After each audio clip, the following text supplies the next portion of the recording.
Hello everyone, this is Professor Robert Solis and welcome to this video lesson. I want to show you how to pass a two-dimensional array to a function and how we can use Visual Studio to analyze the contents of the two-dimensional array. So as you can see over here, I've created two constants to indicate the row and the size of the two-dimensional array.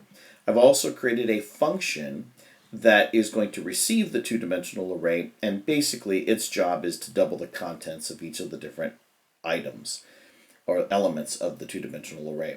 Now, when you pass a two-dimensional array, first of all, you have to indicate what the two-dimensional array is a type of. So is it a bunch of integers, a bunch of floats?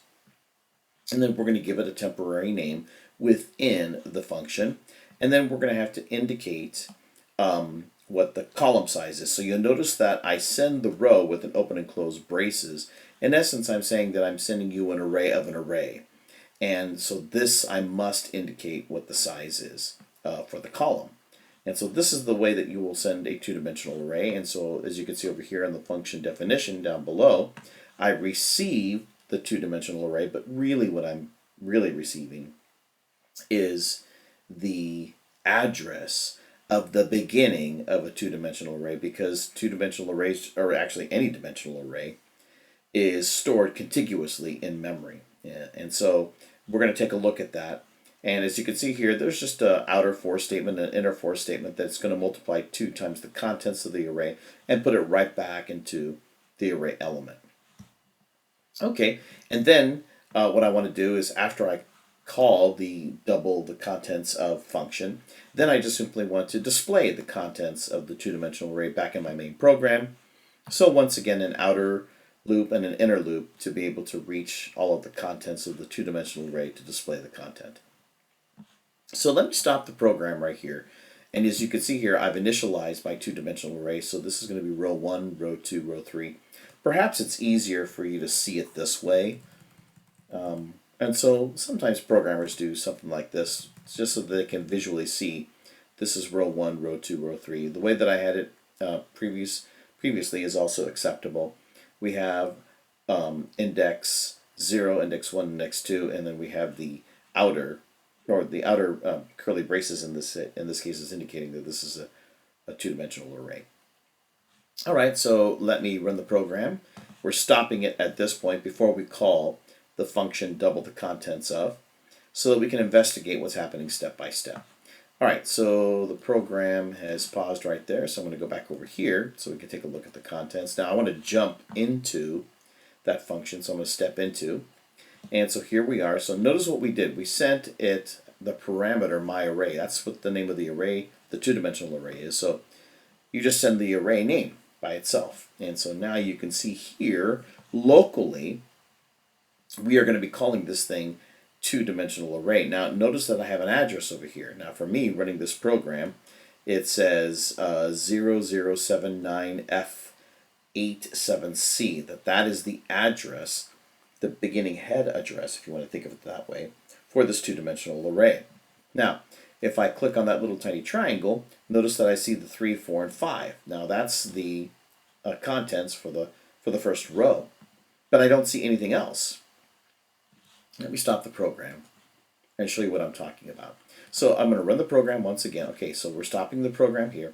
Now if I hover my mouse pointer over my array, which is of course a two-dimensional array, notice that when I hover actually over the triangle, I see over here that for row 0, let me hover this over there, here we go, that there's 3, 4, and 5, and then I also see over here 8, 7, 6, and then 2, 1, and 9, which are the contents of the two-dimensional array. Now when I go inside of the function, we are not sending the entire two-dimensional array.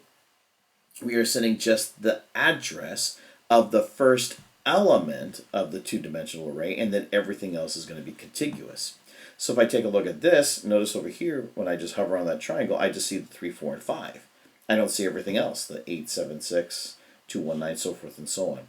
Well, let's take a look at that memory location. And so what I'm going to do is I'm going to open up my memory tab here. And I think the way that I got to the memory tab is I went to debug Windows, and I selected, in this case, memory 1. So here it is. And let's go ahead and get that address. So it looks like it's this. Can I copy that? If I can copy, that'd be great. Control C. And let's go back over here to memory, and I'm going to tag this thing down. Double click and paste. Enter. All right. So it looks like at that specific memory location is the 3. And sure enough, there it is. There's the 3. Now remember, this is an integer. And so in this case, this is a hexadecimal number. So you see 2 hexadecimal numbers, 3, 4, 5, 6, 7, 8. And then it's going to be the next number, because remember, this right here, these 4 hexadecimal numbers right here, represent an integer. So an integer is any number between plus or minus 2.147 billion.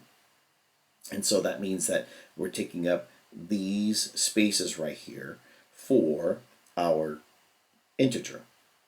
And the next number is 4, which sure enough, that's what it is over here. And so then 4 spaces, 1, 2, 3, I shouldn't say 4 spaces, I should say 8 hexadecimal numbers, 1, 2, 3, 4, 5, 6, 7, 8. And the next number is 5, there it is. Now check this out, so there's 5, right? So 1, 2, 3, 4, the next number is 8. Ah, see that? So you can see here 1, 2, 3, 4, and there's the 7, and then we're going to get 1, 2, 3, 4, and there's the 6. Then we should get 2, 1, 9, right? So 1, 2, 3, 4, 2, 1, and 9. So when you are inside of a function, this is what you're going to need to do to investigate the contents of your two-dimensional array within a function. You have to take a look at the memory. Now, when we're outside of the function, and actually inside of the main function over here, then I can just simply take a look at the contents of the array. I'm not here, so that's why when I hover on top of this, nothing appears. But inside the function, this is the way that I have to do it. Okay, so now let's go ahead and double the contents. So for every row, for every column, so in this case, it's going to be 0, 0, then 0, 1, 0, 2, and then 1, 0, 1, 1, 1, 2, and then 2, 0, 2, 1, 2, 2. I'm multiplying 2. So right now, the contents are 3, but after this step, you can see here that the contents are 6. And sure enough, in memory, that red 6 right there is indicating that a change has occurred. So if I go back over here, now I'm going to increment the column by 1. And so now we're going to have an effect on our next number, which is 4. 2 times 4 is 8. So notice over here, this changes to 8. And then finally the last number within that first row, that's going to change to 10. And 0a is hexadecimal for 10. All right, well, the next number that we should be dealing with is this 8 right here. So now we're going to go to the outer for loop.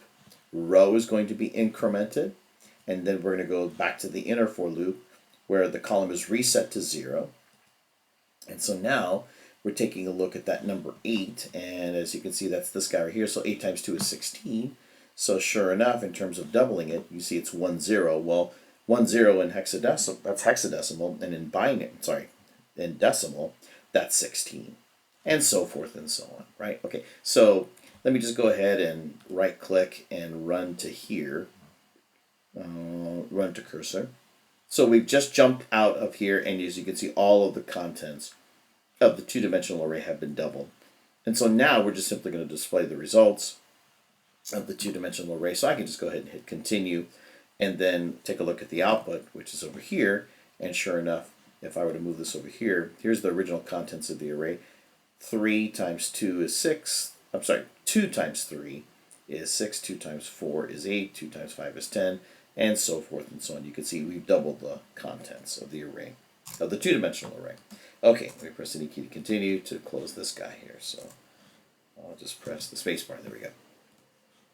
So really, the main purpose of this video lesson is to show you, number one, how we can create a function that receives a two-dimensional array, the declaration and also initialization of a two-dimensional array, calling a two-dimensional array, which is basically just sending it the array name, and then over here, we cannot look at the additional rows, only the first row. So I showed you how we have to stop the program and take a look in memory to be able to see what the contents are of the two-dimensional array as it's being changed. And that's it. All right, so I hope this video lesson was helpful. This is Professor Robert Solis. See you next time.